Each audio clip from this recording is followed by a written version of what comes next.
Pakinggan po natin yung sinasabi ng Biblia sa Hebreo chapter 9 verse 27 sa Good News Translation. Sinabi pong ganon, everyone must die once, and after that, be judged by God. So dito makikita natin, once na yumao na yung mahal natin sa buhay, after that niyang mamaalam, hinusgahan na po siya ng Diyos. Nadamay ng Pag sinabing purgatorio. judge or paghuhusga, it's either langit or impyerno. Kaya nga wala din pong purgatorio. From Genesis to Revelation, wala po kayong mababasang purgatorio na kung saan dun daw naninirahan or Kanya kaya naghihintay binuhay, yung mga kaluluwa. Saan sinasabi po sa Hebrew chapter 9 verse 27 na tanging langit at impyerno na agad ang kahinat na ng kaluluwa ng isang yumao? Parang wala ata akong nabasa na may ganong statement. Kala ko ba kailangan munang mabasa letra por letra para maniwala po sila? Bakit ngayon ay may dagdag na? Di ba? Oo nga, no? At saka hindi po ang nagbabasa ng talata ang judge dito na magsasabing langit na o impyerno ang magiging hatol. Tanging Diyos lamang ang makakapagsabi po nito. James chapter 4 verse 12. Tama po ang nasusulat sa talata. Ngunit dagdag na lamang ang sinasabi nila na langit at impyerno lamang. Tama na may langit at impyerno na binanggit sa Biblia. Ngunit iniiwasan nila ang sinasabi sa 1 Peter 3:19. Ano po sinasabi dito? So he went and preached to the spirits in prison. May mga nakabilang kong kaluluwa na sinasabi po ang Biblia. Impyerno ba ito? Hindi rin. Dahil pinuntahan po ito ni Jesus pagkatapos niyang mamatay sa krus at nangaral pa sa mga kaluluwang nakabilanggo. At sa kanyang pag-akyat sa langit ay marami siyang dinala na kaluluwa. Efeso chapter 4 verse 8. Kung impyerno po ito, magiging walang silbi na po na pangaralan pa dahil ang parusa dito ay walang hanggan at tuluyang hiwalay sa ating Panginoon. 2 Thessalonians chapter 1 verse 8 to 10. Hindi rin po ito langit. Bakit po? Dahil wala pong bilangguan sa langit. At hindi na po kailangan pang pangaralan ng Diyos dahil ang nasa langit ay may buhay na walang hanggan. 1 John chapter 2 verse 25. Now, kung hindi po ito sa impyerno, kung hindi naman ito sa langit, saang lugar po ito?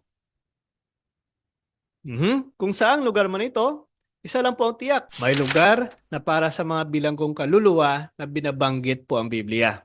Kung ano man po ang gustong itawag dito ng mga kapatid nating anti-katoliko, well, para sa aming mga katoliko, tinatawag namin itong purgatorio na kung saan temporarily namamalagi ang mga kaluluwa na bagamat ay siguradong mapupunta na sa langit, sila ay nililinis muna sa mga bahid ng kanilang kasalanan, kasalanang binyal, at bago makapasok sa langit. Dahil ayon po sa Revelations 21 verse 27, walang may bahid ng kasalanan ang makakapasok sa langit. Kahit kaunti po. Kaya, totoo na may purgatorio at ito ay biblical.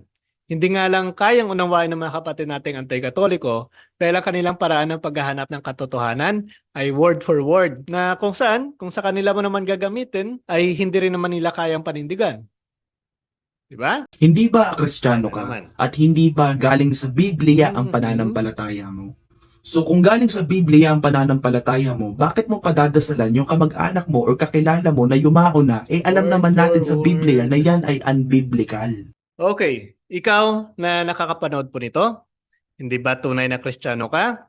At ang batayan ng iyong pananampalataya ay tradisyon at ang Biblia? Anong batayan natin? 2 Thessalonians chapter 2 verse 15. Bakit ka maniniwala sa mga nagsasabing Kristiyano di umano sila, pero sula skriptura? Kahit basahin mo man po ang buong Biblia, hindi po yan ang paniniwala ng mga unang Kristiyano. Sino lamang po nagsasabi nito? Sila na mga kakasulpot na sekta na piniling humiwalay sa simbahan upang sumunod lamang sa pinaniniwalaan ng kanilang founder at hindi sa authority ng iglesia na itinayo ni Kristo. Matthew 16 verse 18. Now, ay panalangin ng mga yumao po ay naging tradisyon na ng mga unang Kristiyano. Ano po ang kanilang sinasabi? Unahin po natin ang sinasabi ni Saint Augustine of Hippo. Nakatanggap tayo ng apostolic tradition na nagtuturo sa atin na manalangin para sa mga namatay in the communion of the body and blood of Christ kahit na hindi sila namatay sa kapayapaan ng simbahan so that God may place them in a state of refreshment, light, and peace. Malinaw po yan na sinasabi ni St. Augustine. Pangalawa po, si Tertullian. Ano po ang kanyang sinasabi? We make oblations for the dead on their anniversary day. Aba, isa rin pala ito sa mga ginagawa ng mga Kristiyano noon.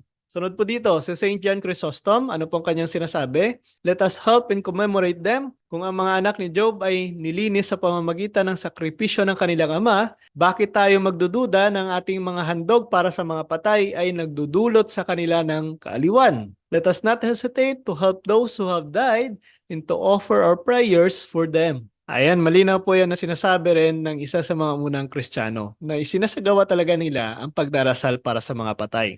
At panghuli na may bibigay ko sa inyo, si Saint Cyril of Jerusalem. Ano pong sinasabi niya dito? Then we pray for the holy fathers and bishops who have fallen asleep and in general for all who have fallen asleep before us. Sa paniniwala na ito ay isang malaking pakinabang sa mga kaluluwa na para sa kanila ang pagsusumamo ay inaalay. While the holy and tremendous victim is present. Yan, malinaw din po yan na sinasabi ni Saint Cyril. Di ba? Mas nauna pang nagsagawa ang mga unang Kristiyano na ipanalangin ang mga patay kaysa sa mga sumulpot na sekta na wala namang mga muwang.